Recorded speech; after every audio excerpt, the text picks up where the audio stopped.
Hello, friends. My name is Anuj Mishra, and I am currently doing my MBBS from AIMS Bhubaneswar. Uh, my rank in NEET 2022 was AIR 87. तो चलिए आज हम शुरू करते हैं हमारा चैप्टर प्लांट किंगडम। ये बायोलॉजी एनसीईआरटी का तीसरा चैप्टर है and we'll try to finish the exemplar exercises in this session. Okay, तो शुरू करते हैं हम मल्टीपल चॉइस क्वेश्चन से। ठीक है, चलिए पहला क्वेश्चन दिया हुआ है, cyanobacteria are classified under.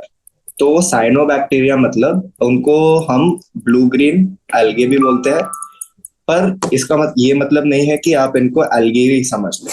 Okay, basically cyanobacteria are prokaryotes, और हमको पता है कि सारे प्रोकैरियोट्स कौन से किंगडम में रहते हैं आपके, Monera, right. So option number C will be the answer.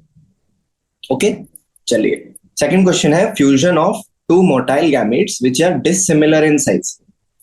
तो दो मोटाइल गैमेट्स है, okay, but they are dissimilar. Dissimilar in size मतलब आइसोगैमी तो नहीं हो सकता, and they are both of them are motile, तो ऊगैमी भी नहीं हो सकता। ठीक है, तो बेसिकली आपका कौन सा वाला ऑप्शन रहता है, एनाइसोगैमी। हाँ, क्योंकि ऊगैमी में बेसिकली आपका एक गैमिट तो मोटाइल रहता है, छोटा वाला, और एक बड़ा वाला गैमिट आपका नॉन मोटाइल रहता है। आइसोगैमी में आपके दोनों जो गैमिट्स है वो सेम साइज के होते हैं, पर यहाँ पे डिसिमिलर इन साइज लिखा हुआ है। ठीक है, तो बेसिकली इसका आंसर एनाइसोगैमी होगा, राइट। चलिए, hold fast, stipe and front constitutes the plant body of कौन। याद होगा आपको, ये आपका जो ब्राउन एल्गी है फियोफाइसिया, उसके प्लांट बॉडी में रहता था hold fast, stipe and front. Front is basically the leaf like organ, तो ये मैं बना दिया होल्ड फास्ट, ये डंडा है आपका स्टाइप, और ये जो लीफ जैसा दिख रहा है ये है फ्रॉन्ट। ओके, ये आपका ब्राउन एल्गी का बेसिकली कैरेक्टरिस्टिक है। चलिए, a plant shows thallus level of organization, it shows rhizoids, rhizoids आ गया, and it is haploid. It needs water to complete its life cycle because male gametes are motile. Identify the group which it belongs to. तो rhizoids है, it is haploid. Haploid है मतलब monocot हटा दीजिए, pteridophyte, gymnosperm, तो बचता कौन है अपना ब्रायोफाइटा। और राइजोइड्स हमको ब्रायोफाइटा में मिलते भी है, और ब्रायोफाइटा को लाइफ साइकिल कंप्लीट करने के लिए वाटर भी चाहिए, तो सारी चीजें मैच कर रही है, तो Bryophyta will be the answer. Okay, चलिए fifth question is a prothallus is. तो हमने पढ़ा था टेरिडोफाइटा में, टेरिडोफाइटा में बेसिकली मेजर जो प्लांट बॉडी रहता है वो आपका स्पोरोफाइट रहता है, मतलब diploid.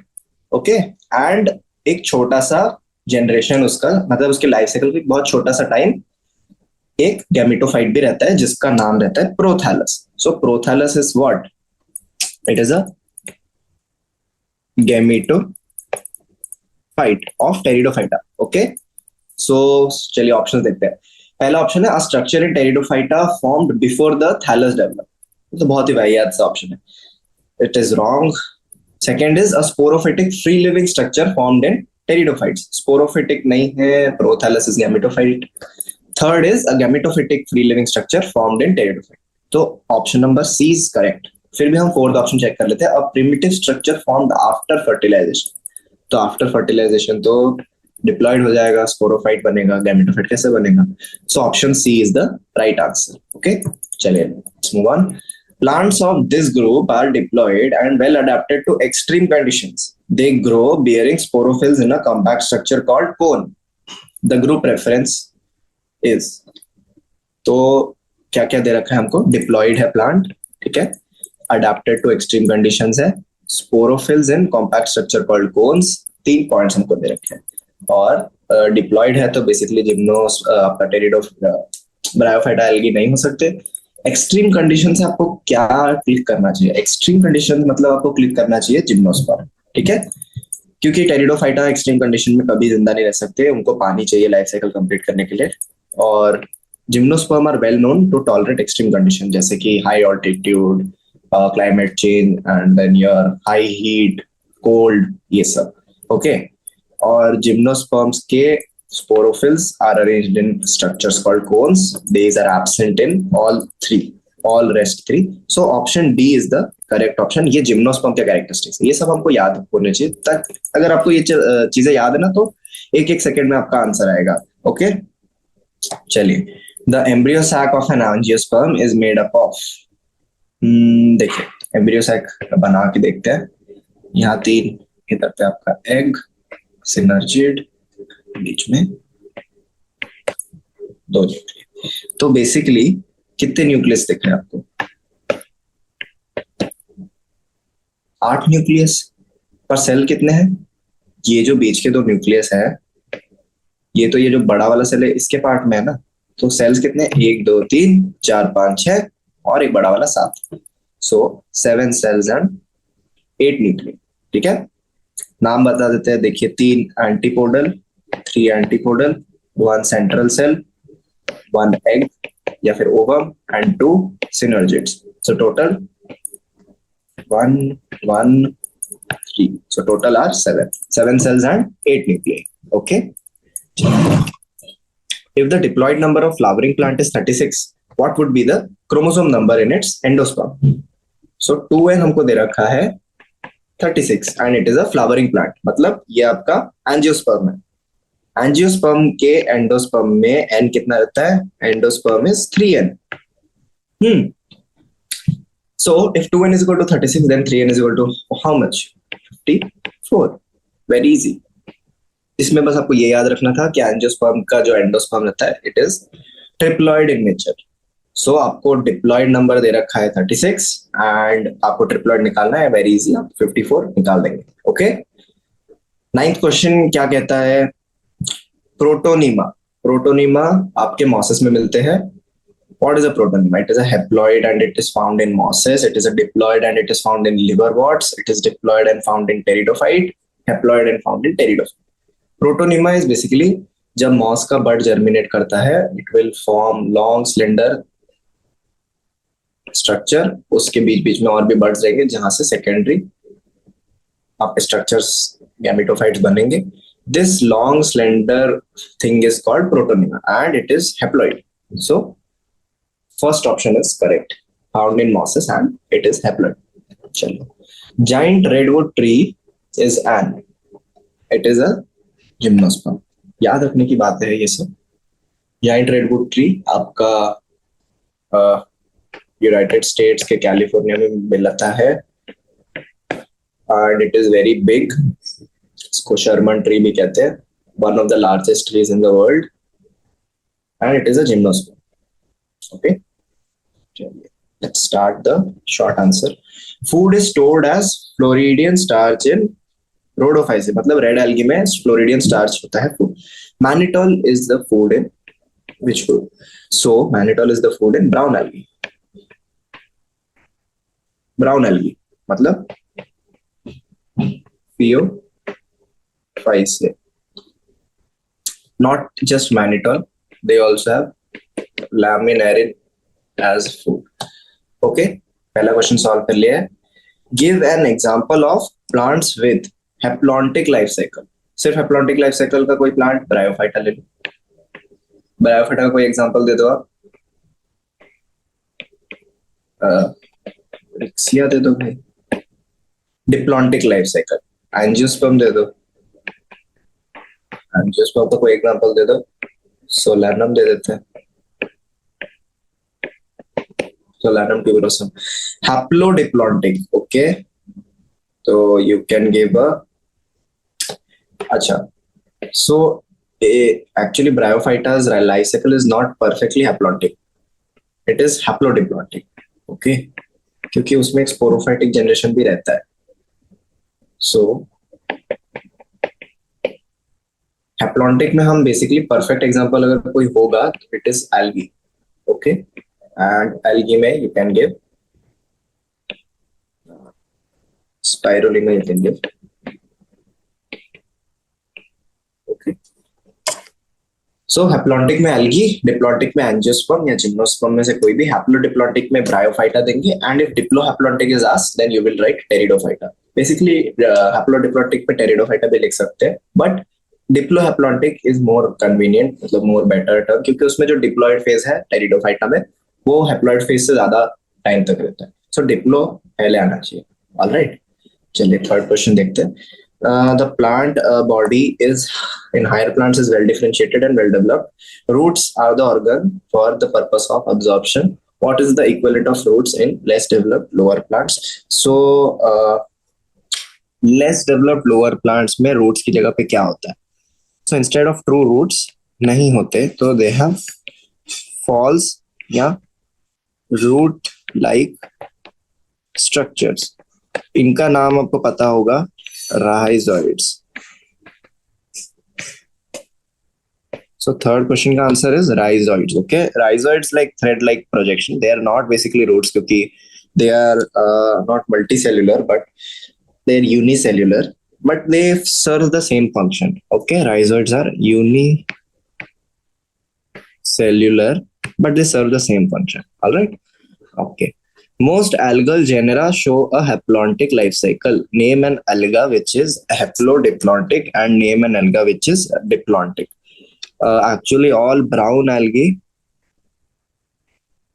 mostly brown algae are haplodiplontic. We can write as an example Ectocarpus, which is haplodiplontic, and Fucus is an alga which is diplontic. ठीक है, ये सब याद रखने वाली बातें। हैप्लोडिप्लॉन्टिक में ब्राउन एल्गी लिख सकते हैं, कोई भी brown algae. Okay, bryophytes, the male and female sex organs are called what and what? Anthridium and Archegonium.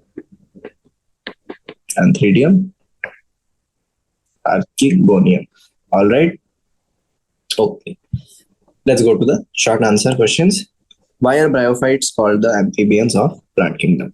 क्योंकि algae completely water में रहते थे and your pteridophyte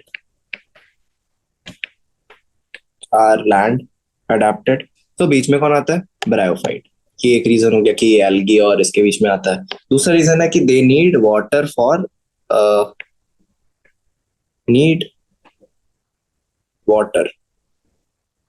for reproduction. तो आपने देखा होगा जब फ्रॉग रहते हैं, फ्रॉग वो लोग अपने अंडे कहाँ ले करते हैं? They lay their eggs in water. So they also need water for reproduction. Similarly, bryophyta need water for reproduction. So that is why they are known as, the first reason था between algae and pterido. These two reasons की वजह से इनको हम amphibians of plant kingdom कहते हैं, क्योंकि इनके पास एक और रीजन है, प्रॉपर वैस्कुलर टिश्यू एब्सेंट, जो कि टेरिडोफाइटा में रहता है। But Bryophyta do not have xylem phloem जैसे structures, so they can not transport substances, जो कि लैंड अडेप्टेड प्लांट्स में बहुत इंपॉर्टेंट रहता है ट्रांसपोर्ट सब्सटेंसेस का।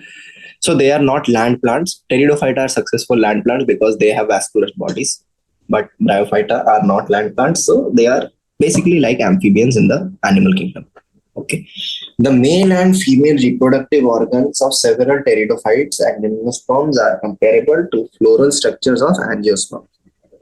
क्या बोलना चाह रहे हैं कि बहुत सारे टेरिडोफाइटा में जो मेल और रिप्रोडक्टिव, मतलब टेरिडोफाइट और जिम्नोस्पर्म में जो मेल और फीमेल रिप्रोडक्टिव ऑर्गन है, they are comparable to floral structures of angiosperm. Compare the various reproductive parts of pteridophyte and gymnosperm with reproductive structures of angiosperm. तो बेसिकली आपका जो स्ट्रोबिलाई या फिर कोन है, स्ट्रोबिलाई किसके एनालॉगस हुआ? आपका फ्लावर में सारे अरेंज रहते हैं, सारे छोटे छोटे स्ट्रक्चर स्ट्रोबिला में भी सब अरेंज होके रहते हैं.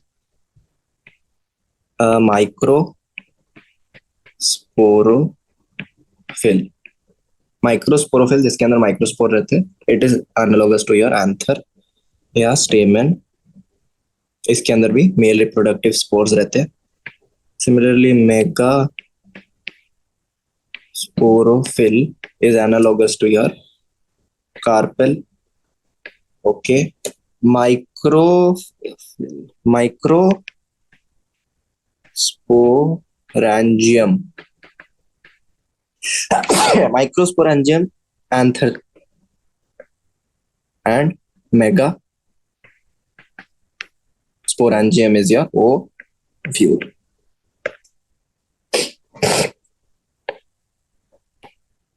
ओके, सो ये हमने कंपेयर किया.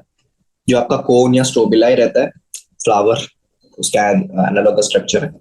जो आपका माइक्रोस्पोरोफिल मतलब जो लीफ लाइक अपेंडेजेस जिसमें माइक्रोस्पोरेंजियम रहते हैं, it is the stamen. Megasporophyll is like carpel. Microsporangium मतलब जो चेंबर जिसके अंदर माइक्रोस्पोर्स रहते हैं, it is like your anther. And megasporangium is like your ovule. But there is no fruit like structure in this plants. So angiosperms में एक extra structure रहता है फ्रूट, जो कि ओवरी को रिप्रेजेंट करता है. These things, the gymnosperm and pteridophyte, they lack an ovary. Okay, they lack a covering around the ovule. Let's go to the next question. Question 3 is heterospory, formation of two types of spores, micro and mega, is a characteristic in few members of pteridophyte and all the spermatophyte. Do you think heterospory has some evolutionary significance in plant life? Very yes, we think it has evolutionary. देखिए, heterospory का मतलब क्या है कि दो plant चाहिए अपने को. ये माइक्रोस्पोरोफिल बनाएगा, ये मेगास्पोरोफिल बनाएगा. एक प्लांट सिर्फ एक ही टाइप के स्पोर बना सकता है, हेट्रोस्पोरस. ओके, तो बेसिकली प्रोसेस क्या है, माइक्रोस्पोरोफिल्स इसमें रहेंगे, वो जाएंगे मेगास्पोरोफिल के पास. एक मेगास्पोरोफिल रहेगा, उसको फर्टिलाइज करेंगे और वहीं पे चिपके हुए रहेंगे आपके माइक्रोस्पोरोफिल. तो बेसिकली हो क्या रहा है, एक ही प्लांट आपका, एक प्लांट का काम क्या है, माइक्रोस्पोरोफिल बनाओ छोड़ दो. पर दूसरे प्लांट का काम क्या है, उसको रिसीव करो, उसको मेगास्पोरोफिल के साथ इंटरेक्ट कराओ, रिप्रोडक्शन फर्टिलाइजेशन कराओ, फिर जो भी स्ट्रक्चर उससे बन रहा है, जो जाइगोट या जो एम्ब्रियो बन रहा है, उसका देखभाल करो, उसको बड़ा होने दो, फिर उससे निकलेगा आपका नया प्लांट. तो बेसिकली क्या है, इन सिटू डेवलपमेंट हो रहा है ना. ये सीड हैबिट का प्रिकर्सर है. सीड बनने के लिए इन सिटू डेवलपमेंट होना काफी जरूरी है.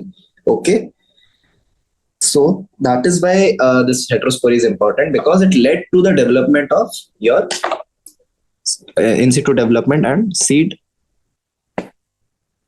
बनाने की हैबिट इसी से डेवलप हुई है, हेटेरोस्पोरी से. All right, okay. Next question is how far does Selaginella, one of the few living member of lycopodiales, fall short of seed habit? Same इसका आंसर वही है. The answer which you will say is कि Selaginella micro और megasporophil produce करता है. It is a heterosporous plant. Embryo is retained in the female body. Okay, so embryo in female body. So almost seed habit. Basically almost it is similar to formation of seed, just कि seed नहीं बन रहे हैं, directly embryo female body में आपका निकल के आ रहा है. बेसिकली सीड हैबिट में क्या होता है, फर्टिलाइजेशन हुआ और सीड के अंदर एम्ब्रियो को पैक करके आपने फ्रूट के साथ डिस्पर्स कर दिया या फिर ऐसे ही डिस्पर्स कर दिया. But here it is not being disperse, but उसका जो सीड बोल सकते हैं आप, उसका एम्ब्रियो का डेवलपमेंट सीड में ना होके फीमेल बॉडी में. That is the difference. Okay, alright. Each plant और group of plants has phylogenetic significance in relation to evolution. Cycas, few living member of gymnosperm, is called the relic of past. Can you establish a phylogenetic relation? Okay, इनके बीच में आता है cycas. ठीक है, जैसे कि इसके जो गैमीट्स है आर मोटाइल, जो कि टेरिडोफाइट से मिलता है. जिम्नोस्पर्म में है इट फॉर्म्स सीड्स. तो दोनों से सिमिलैरिटी दिखाता है.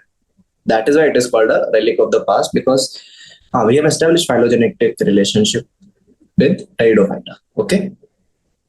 Okay. Sixth question is heterosporous pteridophytes show certain characteristics which are precursor to the seed habit in gymnosperms. Explain. तो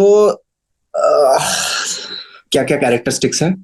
सिक्स्थ का आंसर, पहला कैरेक्टरिस्टिक्स तो यही हो गया, हेट्रोस्पोरी, जो कि सीड प्लांट्स में भी दिखता है।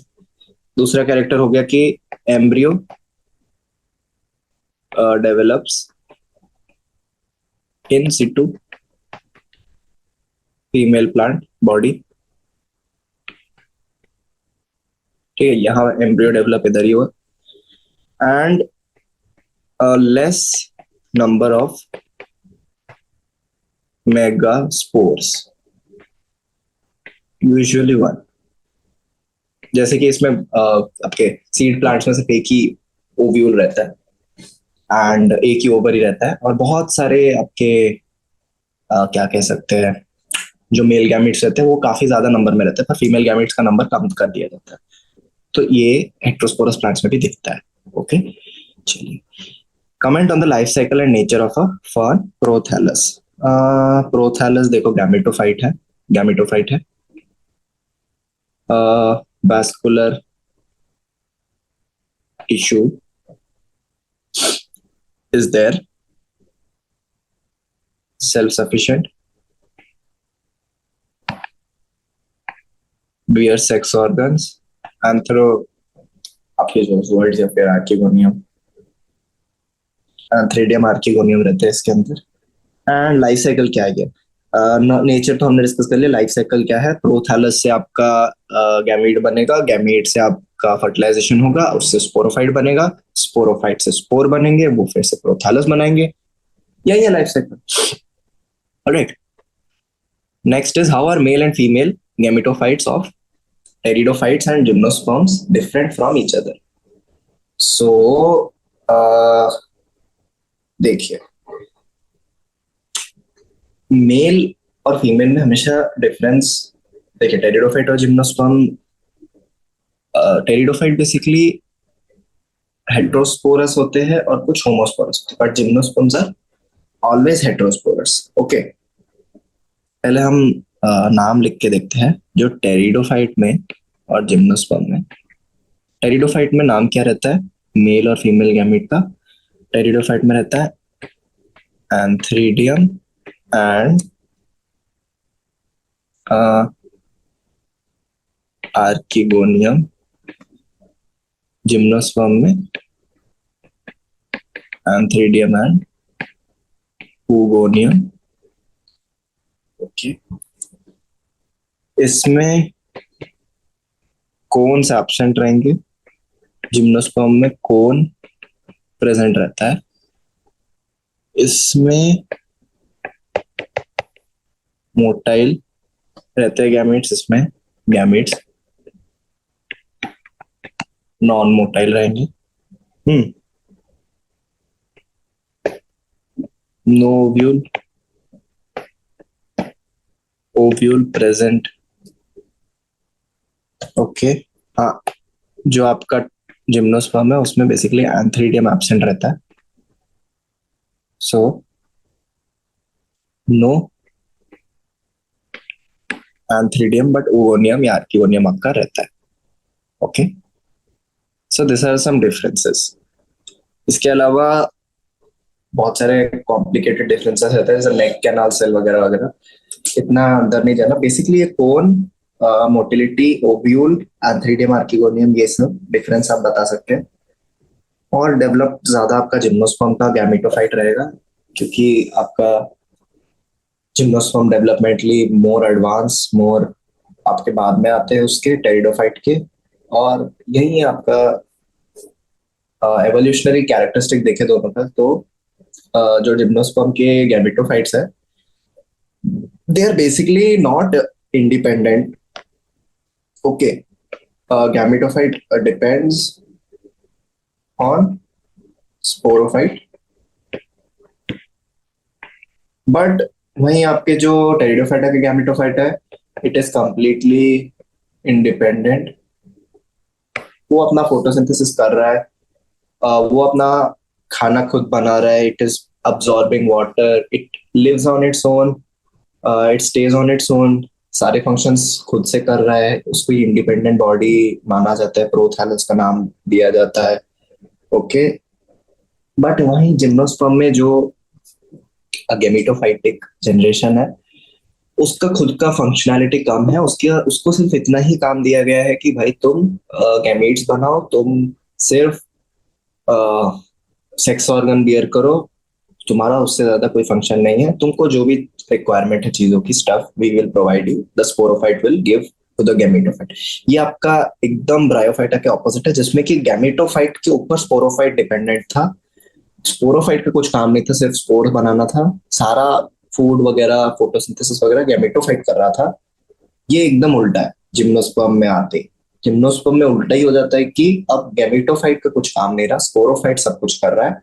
Gametophyte is basically parasitic kind of thing on sporophyte. और एंजियोस्पर्म में आते तो गैमेटोफाइट का फंक्शन और रिड्यूस हो जाता है, कुछ नहीं है गैमेटोफाइट का फंक्शन, सिर्फ एक फ्लावर बन के रह जाता है, लास्ट में फ्रूट बनता है।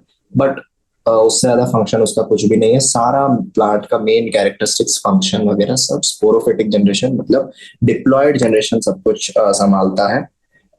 ओके, चलिए। Ninth question is, in which plant will you look for a mycorrhiza and coralloid roots, also explain what this term means. Okay, तो माइकोराइजा मतलब, सॉरी, माइकोराइजा मतलब fungi plus root of higher plants, जैसे कि gymnosperm. Okay, and coralloid roots मतलब वही आपके क्या कहते हैं, blue green algae and roots of Cycas which is a gymnosperm. Okay, basically क्या है ये दोनों? तो माइकोराइजा कुछ मोनोकॉट, डाइकॉट, इन सब में दिखता है। Okay, coralloid roots is basically shown in the plant named Cycas. Okay, क्या है ये दोनों? तो क्या रहता है कि आपका प्लांट एक्सट्रीम कंडीशन में ग्रो कर रहा है, जैसे आपका साइकस जिम्नोस्पर्म एक्सट्रीम कंडीशन में ग्रो कर रहा है, एक सिम्बायोटिक एसोसिएशन बन जाता है फंगाई या फिर ब्लू ग्रीन एल्गी, जो भी आप कंसर्न देख रहे हैं, इस ऑर्गेनिज्म और रूट्स के बीच में। तो बेसिकली सारा अब्जॉर्प्शन का काम कठिन है, जो काम कि फास्फोरस चाहिए, नाइट्रोजन चाहिए, हमको पानी चाहिए, ये वाला काम आपका फंगाई या फिर ब्लू ग्रीन एल्गे कर रहा है, क्योंकि वो काफी छोटे ऑर्गेनिज्म है ना, तो उनका फिलामेंट्स काफी शॉर्ट है, पतले पतले थ्रेड्स है उनके पास। और ये पतले पतले थ्रेड्स काफी अंदर तक सॉइल को पेनिट्रेट करके वहां से अच्छे से अब्सॉर्ब कर पाते हैं, जो कि आपका जो रूट है वो काफी थिक रहता है, it can not do. Absorption का सारा जिम्मेदारी आपके दूसरे ऑर्गेनिज्म ने ले रखी है, या तो फंगाई ने ले रखी है या फिर ब्लू ग्रीन एल्गी ने ले रखी है। बट फिर इसमें उसका क्या फायदा? जो प्लांट का रूट है, it is giving it all the nutrition की सब्सटेंस तुम अब्सॉर्ब करके दो, खाना मैं बनाऊंगा फोटोसिंथेसिस से, और तुमको खाना मैं दूंगा। तुम मेरे को रॉ मटेरियल दो, मैं तुम्हारे साथ वो खाना जो मैं बनाऊंगा उस रॉ मटेरियल से वो शेयर करूंगा। तो फंगाई तो वैसे भी फोटोसिंथेसिस कर नहीं सकते, तो उनके लिए तो बढ़िया है। ब्लू ग्रीन एल्गी जो है वो रूट के अंदर है, तो वहां तो सनलाइट आ नहीं रही, वो भी फोटोसिंथेसिस नहीं कर सकते, उनके लिए भी बढ़िया है। तो दोनों का काम हो जाता है, इसको खाना मिल जाता है, उसको आपका खाने के साथ साथ उसको रहने की जगह भी मिल गई। देखो कितना बढ़िया है। जो फंगाई है बाहर पड़ा हुआ रहता, कोई उसको उठा लेता, खा लेता, कि बारिश होती धुल जाता, मर जाता।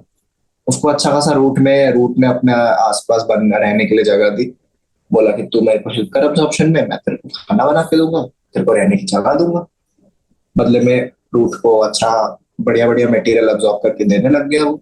तो ये एक सिम्बायोटिक एसोसिएशन धीरे धीरे डेवलप हो गया। सो एवोल्यूशनरी हिस्ट्री में ऐसे काफी एग्जांपल हमको दिखते हैं सिम्बायोटिक रिलेशनशिप के। ठीक है, इसको हम लोग म्यूचुअलिज्म भी कह सकते हैं। कुछ कुछ जैसे Pinus Pinus seeds. Okay, Pinus plant है एक जिम्नोस्पर्म। इट वो इतना माइक्रोराइजा पे डिपेंडेंट हो गया है एवोल्यूशन के साथ साथ, कि जो पाइनस सीड है बिना माइक्रोराइजा के वो जर्मिनेट ही नहीं करते। जब तक पाइनस का जो सीड है, पाइन का जो आपका उसका जो सीड है उसके आसपास माइक्रोराइजा डेवलप नहीं करेगा, तब तक वो सीड जर्मिनेट ही नहीं कर पाएगा। देखो कितना ज्यादा ही म्यूचुअलिस्टिक एसोसिएशन हो गया है कि माइकोराइजा अगर कहीं कुछ आपने कर दिया दुनिया में, कुछ एक्शन लिया, माइकोराइजा गायब हो गए, तो पाइनस का तो पूरा स्पीशीज ही गायब हो गया, क्योंकि दे आर म्यूचुअली रिलेटेड, उनका म्यूचुअलिज्म है, रिलेशन है। ओके, समझ में आ गया आपको माइकोराइजा कोरोलॉइड रूट्स क्या होते हैं, सिम्बायोटिक रिलेशनशिप्स होते हैं, और किस किस प्लांट्स पे आप देख सकते हैं mycorrhiza you can see in Pinus and coralloid root in Cycas, दोनों ही जिम्नोस्पर्म है। ऐसा नहीं कि एंजियोस्पर्म में नहीं मिलते हैं, एंजियोस्पर्म में भी मिलते हैं। Okay? चलिए लॉन्ग आंसर क्वेश्चंस में चलते हैं। Gametophyte is dominant phase in life cycle of bryophyte, explain it. तो ब्रायोफाइटा में क्या रहता है आपका, alternation of generation. Okay, bryophyta में क्या रहता है, ऑल्टरनेशन ऑफ जनरेशन बोल रहे किसको बोलते हैं, जैसे कि ब्रायोफाइटा का फर्टिलाइजेशन हुआ, फर्टिलाइजेशन के बाद एक 2n जाइगोट बना, मतलब डिप्लॉयड। फर्टिलाइजेशन दो गैमेट्स का फ्यूजन से ही होगा, तो डिप्लॉयड ही बन सकता है। वो जो डिप्लॉयड जाइगोट है, फटाफट उसमें मियोसिस नहीं होगा, क्या करेगा, बना के दिखाता हूँ। जैसे कि 2n डिप्लॉयड जाइगोट बना, ठीक है, जाइगोट, उसमें फटाफट मियोसिस ना होके माइटोसिस होके एक 2n का प्लांट बॉडी बना, उसको हम कहते हैं sporophyte. Okay, sporophyte is 2n, उसमें में उस स्पोरोफाइट के डेवलपमेंट के बाद स्पोरोफाइट में बनेंगे स्पोरोफिल्स, उनमें मियोसिस होगा और बनेंगे स्पोर्स। ओके, उन स्पोर्स को जर्मिनेट करने के बाद बनेंगे आपके गैमेटोफाइट। ठीक है, स्पोर्स जर्मिनेट करके गैमेटोफाइट बनाएंगे। गैमेटोफाइट क्या बनाएंगे, माइटोसिस से गैमेट, और गैमेट दो गैमेट मिलके क्या बनाएंगे, जाइगोट।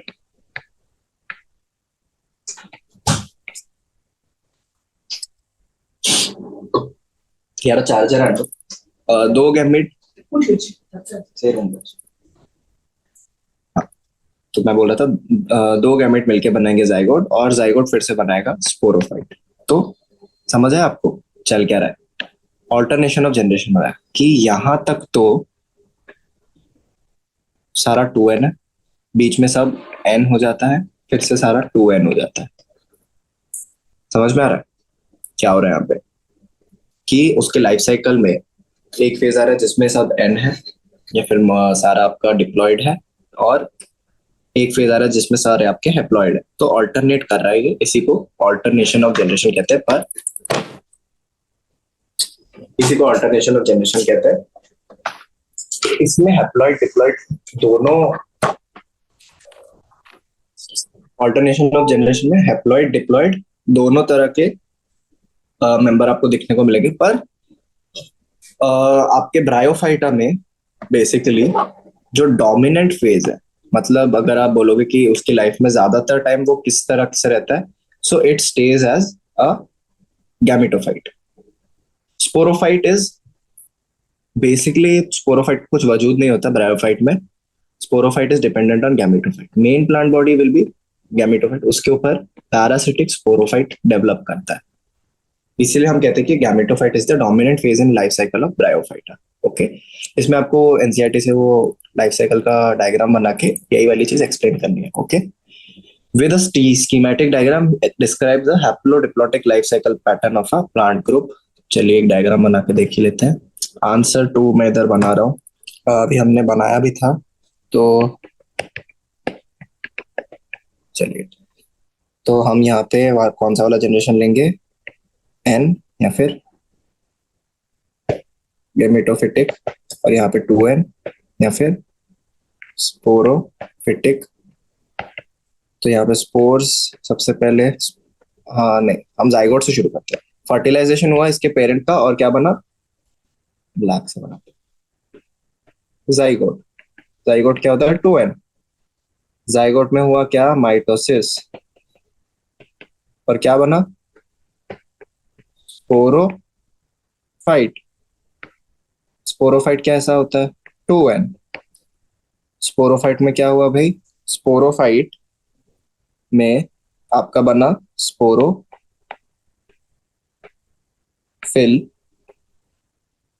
स्पोरोफिल के अंदर क्या होता है? स्पोरेंजियम। स्पोरेंजियम में क्या होता है? Spore mother cells. अभी स्पोर मदर सेल्स में हुआ मियोसिस और क्या बन गया? स्पोर। ये सारे जो 2n 2n 2n 2n चल रहे थे, अभी स्पोर्स आ गए तो क्या बन गया? n। स्पोर्स क्या करेंगे? जर्मिनेट और क्या बन जाएगा? गैमेटोफाइट। ये भी n। गैमेटोफाइट में क्या होगा? आर्किगोनियम एंड एंथ्रीडियम, दोनों ही nn। एंथ्रीडियम क्या बनाएगा? एंथ्रोजोइड। आर्किगोनियम क्या बनाएगा? एग। दोनों का क्या होगा? फर्टिलाइजेशन। क्या बनेगा उससे? जाइगोट। समझ में आ रहा है? फिर से सारा साइकिल रिपीट होगा। So this is the life cycle of a haplodiplontic plant. Haplodiplontic plant में gametophyte is the main plant body, sporophyte is basically dependent on gametophyte. चलिए एक और आंसर क्वेश्चन दे रखा है हमको। Lichen is cited as example of symbiosis where alga and fungi live together for mutual benefit. Which of the following will happen if alga and fungal partner are separated? Both will survive and grow normally independent from each other. Both will die. Algal component will survive while fungal component will die. Fungal component will survive while algal component will die. इसका answer है कि भाई it is example of symbiosis, mutualism, both will die. ये इस level पर पहुंच चुके हैं एक दूसरे के साथ रहने के कि अभी किसी इनको सेपरेट करोगे तो दोनों ही मर जाएंगे, क्योंकि इनके फंक्शंस इंडिपेंडेंट हो चुके हैं और दूसरा वाला मेंबर गायब हो जाएगा तो उसका फंक्शन ये पहला वाला मेंबर नहीं कर सकता। Same for the first member. First member गायब हो जाएगा तो दूसरा वाला मेंबर पहले वाले का काम नहीं कर सकता। लॉस ऑफ फंक्शन की वजह से या तो न्यूट्रिशन नहीं मिलेगा, या तो खाना नहीं मिलेगा, या तो रॉ मटेरियल नहीं मिलेगा, and death will ensure. Based on your answer, how do you justify this association as symbiosis? यही तो सिम्बायोसिस होता है कि सिम्बायोसिस में दोनों को साथ रहना जरूरी होता है। एक भी अगर गायब हुआ तो काम तमाम दोनों का। Okay, right. Explain why sexual reproduction in angiosperm is said to take place through double fertilisation and triple fusion. Also draw a label diagram of embryo sac. तो एम्ब्रियो सैक का डायग्राम बनाते हैं। तो ये आपके सिनर्जिड, एग, सिनर्जिड के polar nuclear, ठीक है, पोलर न्यूक्लियर, और ऑपोजिट में आपके 3 एंटीपोडल सेल। अभी क्या होता है, आपका पोलन ट्यूब आया यहाँ पे। पोलन ट्यूब में था आपका मेल गैमीट। जैसे ही मेल गैमीट इसके पास आएगा, it will divide into 2 male gametes. Okay, 2 male gamete बन गए। और जैसे ही मेल गैमीट यहाँ डिवाइड हो रहा होगा, यहाँ पे जो आपका पोलर न्यूक्लियाई है ये भी फ्यूज होके एक डिप्लॉइड न्यूक्लियस बना लेंगे। 2 पोलर न्यूक्लियाई फ्यूज होके एक डिप्लॉइड न्यूक्लियस बना लेंगे, 2n वाला। इसको हम कहते हैं डिप्लॉइड न्यूक्लियस बनने वाला है, इसको सेकेंडरी न्यूक्लियस कहते हैं। और ये एग तो हैप्लॉइड है ही, ठीक है। तो क्या होगा, अब ये 2 मेल गैमेट्स अंदर घुसे, एक मेल गैमेट ये डिप्लॉइड न्यूक्लियस को फर्टिलाइज किया, एक मेल गैमेट एग को फर्टिलाइज किया। कितने फर्टिलाइजेशन में? फर्टिलाइजेशन 1, फर्टिलाइजेशन 2, 2 फर्टिलाइजेशन, तो डबल फर्टिलाइजेशन। अभी ट्रिपल फ्यूजन क्या चीज है? ट्रिपल फ्यूजन मतलब कितने इसमें वो इन्वॉल्व हो रहा है जो आपका, अच्छा, ये जो आपका सेकेंडरी न्यूक्लियस और मेल गैमेट फर्टिलाइज किए, तो अभी 2n से क्या बन गया, 3n। तो इसको क्या कहते हैं, primary endosperm nucleus. This is a result of triple fusion. 3 nuclei जब फ्यूज करेंगे तभी एक प्राइमरी एंडोस्पर्म न्यूक्लियस बनेगा। दैट इज वाई एंजियोस्पर्म्स में जो होता है आपका reproduction, it is known as double fertilisation and triple fusion. Okay, चलो बाकी फिफ्थ क्वेश्चन क्या है, draw a label diagram of female and male thallus of liverwort, gametophyte and sporophyte of funaria, alternation of generation in angiosperm. ठीक है, तो green colour से बनाते हैं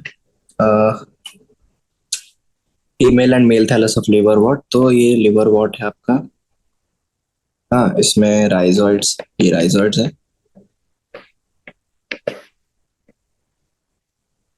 देन इधर पे आपकी गैमे कप है, सिमिलरली एक और है, इसमें भी राइजोइड्स है, गैमे कप है।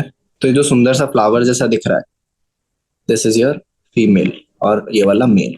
तो एंथ्रीडियो 4 and this is known as Archegonium 4. Okay.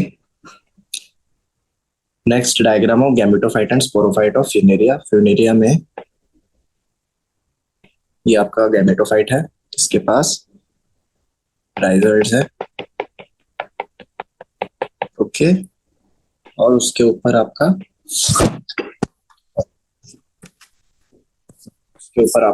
Sporophyte उगा हुआ है, गैमेटोफाइट स्पोरोफाइट। ओके, इसमें क्या क्या रहता है आपका, सीटा foot capsule. Okay, next is alternation of generation in angiosperm. ये मैं बना के दिखाया था अभी, कोई बात नहीं। देखो इसमें शुरू करते हैं हम लोग जाइगोट से। जाइगोट से आपका स्पोरोफाइट बना,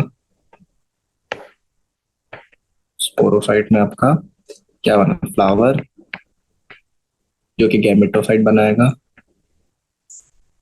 फ्लावर से आपका, फ्लावर में दो बन गया आपका, एक तो स्टेमन और दूसरा आपका कार्पेल। स्टेमन में आपका, सो हम देख रहे थे alternation of generation in angiosperm. Alright, चलो सो लेट अस कंटिन्यू। तो हमने देखा था कि स्टेमन और कार्पल फ्लावर में बनते हैं। स्टेमन में क्या होता है, एंथर। कार्पल में क्या होता है, ओवरी। ठीक है, एंथर के अंदर क्या होते हैं, बहुत सारे पोलन, एंड ओवरी के अंदर बहुत सारे ओव्यूल। सो बेसिकली क्या होगा, आपके पोलन ग्रेन पॉलिनेशन के थ्रू आपके कार्पल में आएंगे and they will come in contact with your ovule, और दोनों जब कांटेक्ट में आएंगे तो क्या होगा, फर्टिलाइजेशन। एंड फर्टिलाइजेशन से क्या बनने वाला है आपका, जाइगोट। ओके, समझ में आया? This is diploid life cycle, diplontic life cycle of angiosperm. Alright, इसमें बेसिकली ऑल्टरनेशन ऑफ जनरेशन बहुत कम रहता है, क्योंकि आप देख सकते हैं सिर्फ गैमीट जो बना आपका, बेसिकली मैं बताता हूँ, ये सारे, ये 2n है, ये 2n है, ये 2n है, 2n है, 2n है, यहाँ पे 2n है, 2n है, बस ये दो पार्ट ही n होते हैं, बाकी सब 2n 2n 2n रहता है। और सिर्फ एक छोटा सा पोलन ग्रेन और ओव्यूल, ये दोनों ही n रहते हैं, and rest all are 2n 2n। So it is diplontic life cycle, and इसमें alternation of generation is minimal, we can say it is negligible. हम लोग को दिखाई भी नहीं देता ढंग से ऑल्टरनेशन ऑफ जनरेशन।